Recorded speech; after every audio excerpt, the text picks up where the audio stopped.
Mick Jagger is more than just the lead singer of the Rolling Stones. He helped define what it means to be a rock frontman.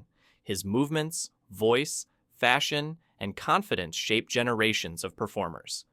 Because of that legendary status, most fans believe Mick never cared about rivals or comparisons. But behind the fame and swagger, Mick Jagger had a sharp memory and a short fuse when it came to other singers stepping too close to his territory. One artist who truly bothered Mick was Steven Tyler of Aerosmith. When Aerosmith rose to fame in the mid-1970s, journalists constantly compared Tyler to Jagger. The scarves, the stage strut, the wild screams, everything felt familiar. Fans laughed it off, but Mick felt uncomfortable. To him, it wasn't inspiration, it felt like imitation. At a music industry party in 1976, the tension finally surfaced. Steven Tyler greeted Mick warmly, trying to act friendly. Mick didn't return the energy. Instead, he quietly told Tyler that he wasn't borrowing ideas. He was copying them. The room reportedly went silent. From that point forward, Mick never warmed up. When Aerosmith appeared on television, Mick allegedly mocked Tyler's performance, saying it looked like a recycled version of himself. Tyler tried to stay respectful over the years, but Mick kept his distance. The cold wall never came down. Another singer Mick openly dismissed was John Bon Jovi. This dislike wasn't about copying style, it was about image. Bon Jovi represented glossy, radio-friendly rock with clean looks and catchy hooks. Mick saw it as safe and manufactured. Backstage at the 1989 MTV Video Music Awards, John approached Mick politely. Mick barely acknowledged him, later joking that rock stars now came ready-made for marketing.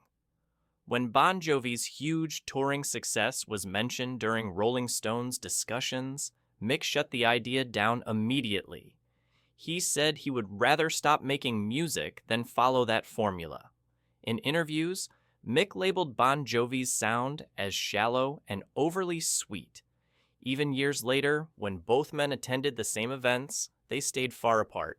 No arguments, just quiet dislike. Robert Plant was a different situation entirely. This wasn't annoyance, it was competition. As Led Zeppelin exploded in the early 1970s, Plant's powerful voice and commanding presence made people question who truly ruled the rock stage. Mick didn't like that question. During a studio session in 1971, someone joked that Mick should sing with more power like Plant. Mick responded sharply, dismissing Plant's vocals as noisy and outdated. As Zeppelin broke records and drew massive crowds, the comparisons grew louder.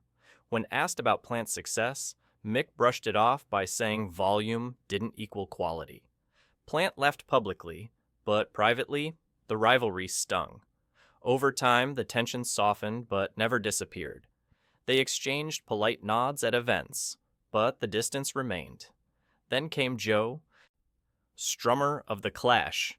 Unlike the others, Strummer attacked Mick directly. He criticized the Stones for becoming rich celebrities while pretending to be rebels. Mick was furious. When Strummer tried to introduce himself backstage, Mick brushed him off, telling him to come back after achieving real success.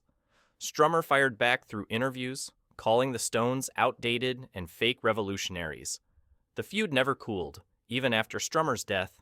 Finally, there was Chad Kroeger of Nickelback. This wasn't personal, it was philosophical. Mick believed Nickelback symbolized everything wrong with modern rock: predictable songs, heavy production, and no danger. When Kroeger named the Stones as an influence, Mick reacted harshly. In interviews, Mick said bands like that were damaging the soul of rock music.